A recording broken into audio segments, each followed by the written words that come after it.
Hey, what's up, guys? I'm Noodles from the Offspring, and you're watching Heavy Consequence. I've always loved music. My dad always had music playing around the house, from Simon and Garfunkel to with the harmonies. My dad always loved people that could sing harmonies.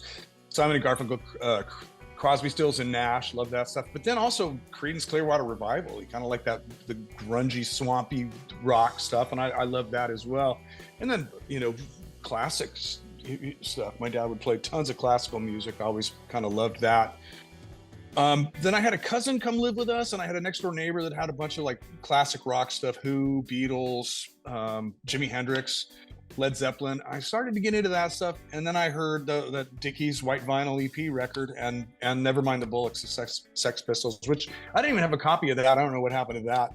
I don't have a vinyl copy of that, so I don't know. I left it somewhere. Somebody borrowed it or something years ago. Anyways, when I heard those, punk rock, I was like, "What is this?" The energy was so over the top.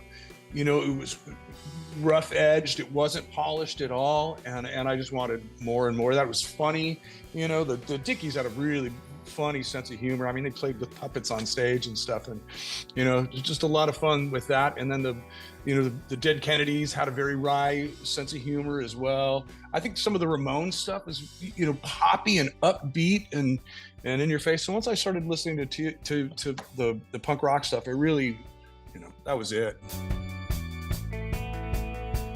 The Adolescence, I first heard of them on this compilation. It's a Rodney on the Rock compilation, and it's got a bunch of bands on it. It has the Adolescence, Agent Orange, Black Flag, Circle Jerks, The Crowd, a bunch of others that Rick, Simple Tones. We'll go over those more. But this was one of the first records that I'd ever heard that of punk rock. And it was a compilation.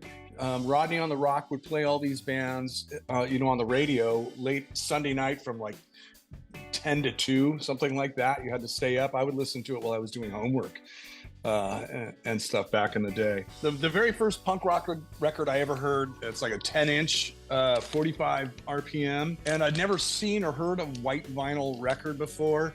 And it's just got some great songs on it. Paranoid, the cover of the Black Sabbath song, obviously, which I didn't realize was a cover at the time. I thought it was their song. A song called Hideous and You Drive Me Ape, You Big Gorilla. And they're just ridiculous looking people. I just really related to that. And I just loved it. It was something, there was something raw to it, and I'd never heard anything like it. And I was like, what is this? I want more of this. The record I chose was Milo Goes to College. I think it was the first Descendents. I mean, it's just classic. So many great songs on it. And yeah, I remember seeing them play at Fender's Ballroom and losing my shoe up at the front in the pit and like getting beat up, and I'm trying to find it, and I get thrown to the back, and I'm shoeless, and I'm all pissed off. I went, you know what, screw this, and I went back up and I found my damn shoe and enjoyed the rest of the show. But this record is still a classic. Milo's singing. He can sing. He's got a great voice. A lot of the punk bands, well, I always liked punk bands that did sing. But Milo was one of the best. I don't know, something about his voice is just so great. The songs are definitely punk. They have that punk rock energy and attitude, but his singing was just phenomenal. And he was just a normal, dorky looking guy with thick glasses. I really, I related to that for sure. What was so cool about them is like very roots, rockabilly kind of songs, almost country at times.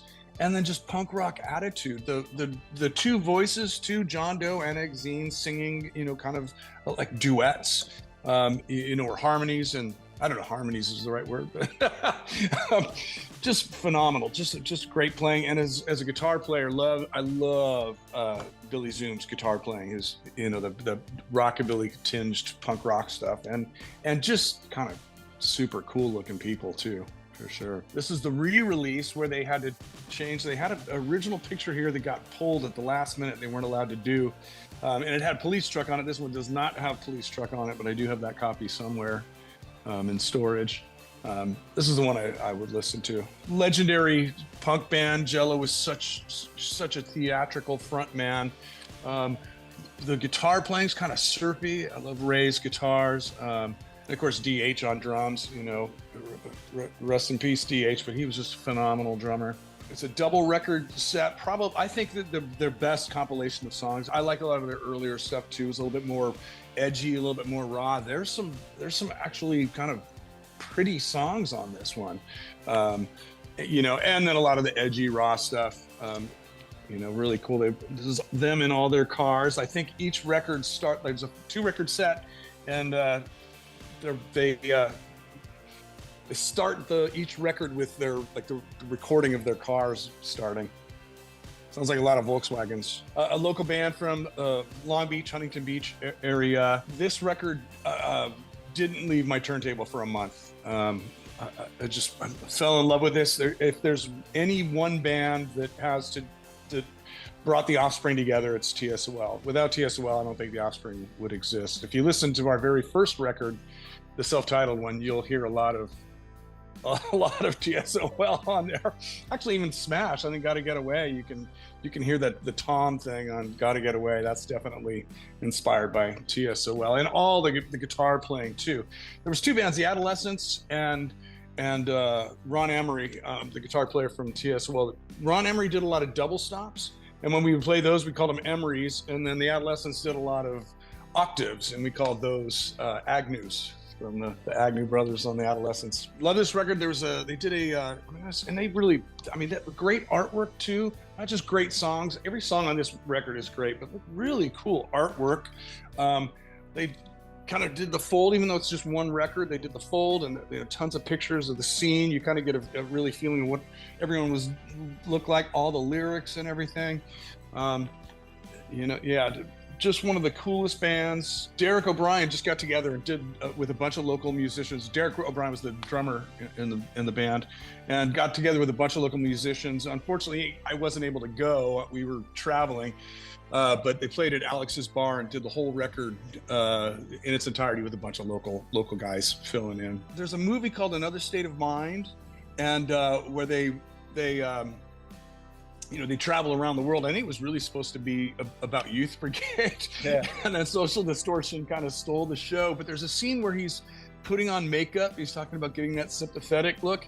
And we were touring with him in '97, and he didn't have a mirror in his dressing room, so he came into our mirror to get his makeup on, and we were like going, "Oh my God, it's like the movie! It's like the movie!" So that was a fun tour. Those guys, I mean, they put on such a great show. They had Chuck Biscuits on drums at the time. It was brutal, so good. Tex and the Horseheads, I love this record. I kind of picked this one out of sentimental value. Mike Mart, the guitar player, just passed away recently. He played in a bunch of bands. He played in Thelonious Monster for a while. He was also in a band called the Low and Sweet Orchestra that was kind of like Irish folk roots stuff.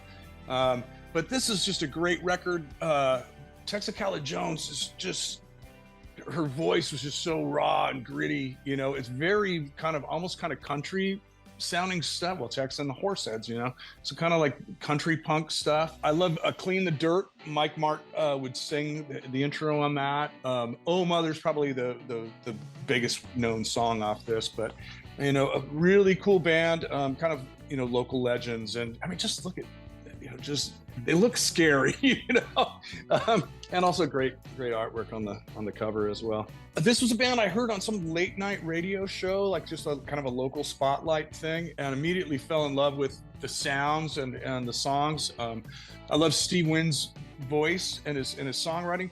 I really liked Carl Pacota's guitar playing. He was just really out there, super psychedelic sounding. You know, this was like around a time, I think they called this movement the Paisley Underground. Wasn't really punk rock, but it wasn't really mainstream either. It was definitely very alternative, and I just thought it was really cool. I saw these guys playing a bunch of local venues, and just always loved them. They always put on a great show, and I always loved their music. We've done these a number of times, but I think you were the first to actually pull out the actual vinyl. Oh, I have a crate. Oh yeah, I have a crate. Oh, so it was actual crate digging. It was the actual actual crate, which is the actual name of the feature. Yeah.